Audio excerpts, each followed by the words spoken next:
So I recently got myself this new literary obsession that I feel the need to share with anyone who'd listen. It's this book called Romance of the Three Kingdoms. It's not a romance. Don't click off. It still has plenty of bad boys in it. Given that it's about ancient Chinese warlords. So it's a medieval historical epic. By medieval, I mean it was written in medieval times, but it's about events more than 1,000 years prior. That happened in the 2nd and 3rd centuries during the Three Kingdoms period. That's a period in Chinese history when the Han Dynasty that had ruled China up to that point collapsed, and various lords and glorified bandits. No, that's all of them. No offense, but that's basically what a warlord is. They started fighting over control of the land. Over time, they consolidated into 3 major factions. So the Shu Han, the Cao Wei, and Eastern Wu. These 3 carved up the land in between themselves. The Cao Wei at north, Eastern Wu in the east, and then the Shu Han in the west. Our main protagonists are calling them main protagonists because Romance of the Three Kingdoms has like 1 million characters, and several of them are very important to the plot, and they appear a lot in the text.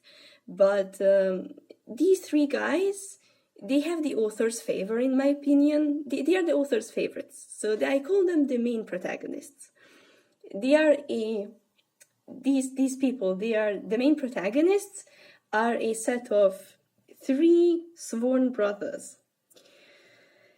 They are called from eldest to youngest, Liu Bei, Guan Yu, and Zhang Fei. They have very distinct personalities, so I'll introduce them a little bit. The eldest is a guy called Liu Bei. I'll put a picture here. He's very wise, that he's sly and weaselly, but he's also very good to the common folk. He takes on stronger opponents to protect innocent civilians, and he makes various virtuous decisions to his own detriment.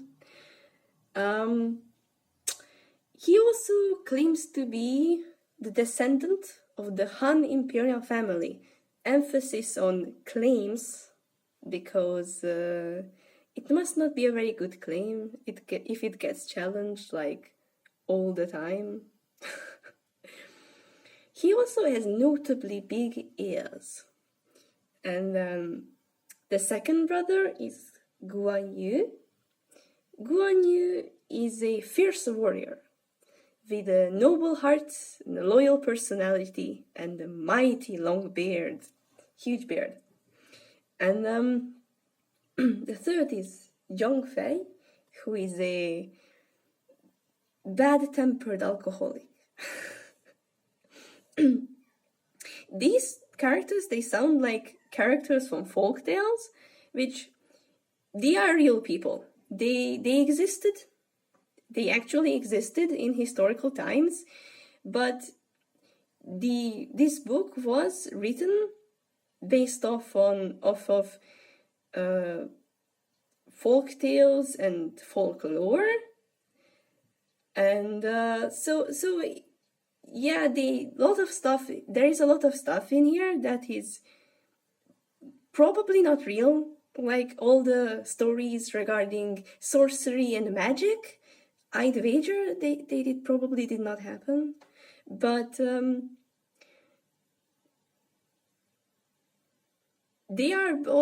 vast majority of characters in here happened, and the battles and most of the history checks out. So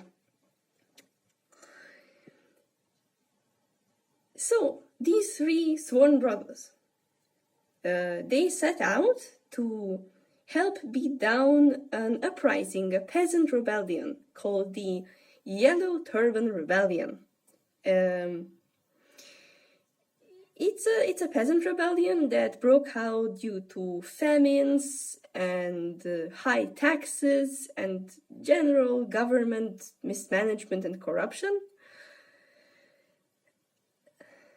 And they were led by a Taoist sorcerer called, actually I forgot his name, but he is a legendary figure who can manipulate the wind and rain and conjure thunderstorms.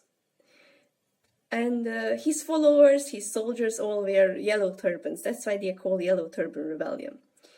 And this uprising they were beaten down by a collection of armies raised mostly by various provincial governors. And the brothers and the few men they have under their command take part in this with decent success, but they are deprived of any what's this called? Oh my god, my English is failing me. Rewards, that's it. They are deprived of any rewards because the government just doesn't want to give them any positions. And also, Liu Bei's claim of relation to the imperial family was not taken well. The conflict between them and the brothers eventually reaches a boiling point when the imperial official sent to investigate them for corruption is beaten up by a drunk Zhang Fei.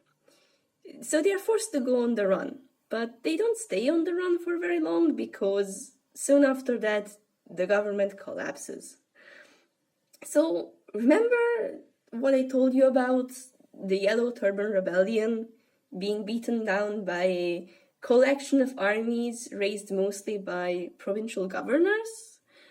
Well, based off of that, you can kind of guess what happened next.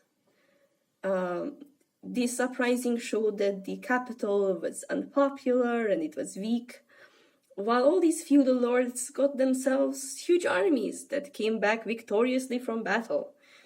And soon enough, there was a coup, and then the guys who got into power with the coup got couped themselves, and then an alliance was created to oust this new guy. But before they could finish the job, they fell out with each other. They broke into 1,000 smaller factions and started fighting each other. And I've not spoiled and really given you any spoil. I've not given you any major spoilers, by the way. All of this happens in like the first 1/7 of the book, of the first book. There is 3 books. They all have like 600 pages. This is humongous. This book is humongous, but it's not boring at all. It's very entertaining, and we don't really know about it, but back in East Asia, or over in East Asia, it's an absolute cultural phenomenon. It inspired so much of pop culture, and also the shrine and temple of Liu Bei and his prime minister / best friend is like it's one of the most visited temples in all of China. It's a huge deal. Said prime minister / best friend, by the way, he's also like a legendary figure. He's also in here.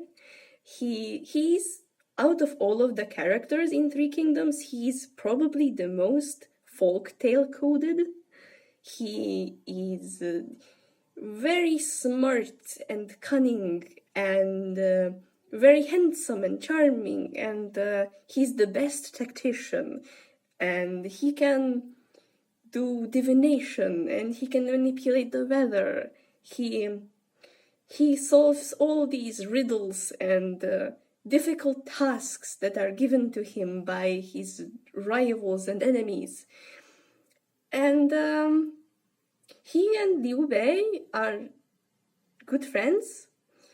The story of how Liu Bei obtains him is an odyssey of its own. He has to go to his house 3 times in horrible weather because he's just never at home. And when he finds him, his name is Zhuge Liang. So when he finds Zhuge Liang, he finds him asleep in his bed. So he has to wait for several hours at his bedside for Zhuge Liang to wake up. He wakes up with a sigh. His name is the Sleeping Dragon, by the way. That's his nickname. He's called Sleeping Dragon several times in the story. So yeah, if you want to share my obsession, it's called Romance of the Three Kingdoms by Luo Guanzhong, and it's full of battles and schemes and loyal advisors and treacherous warriors and vice versa, of course. And it follows various feudal lords, and it also has ghosts in it. It has ghosts in it. I'm sure that's a very important point for many people. It has ghosts and sorcery. It follows various feudal lords as they fight for control over the land, and they employ different tricks and strategies.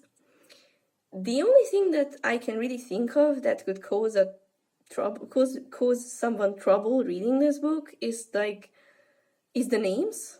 There are so many characters in this book. There are 1,000 active characters with names in this book, but it's not actually that scary.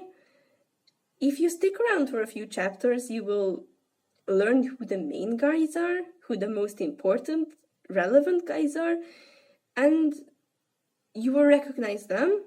And as for the rest, all the mighty warriors that jump in to duel at battles, you don't really need to remember them, and you probably can't.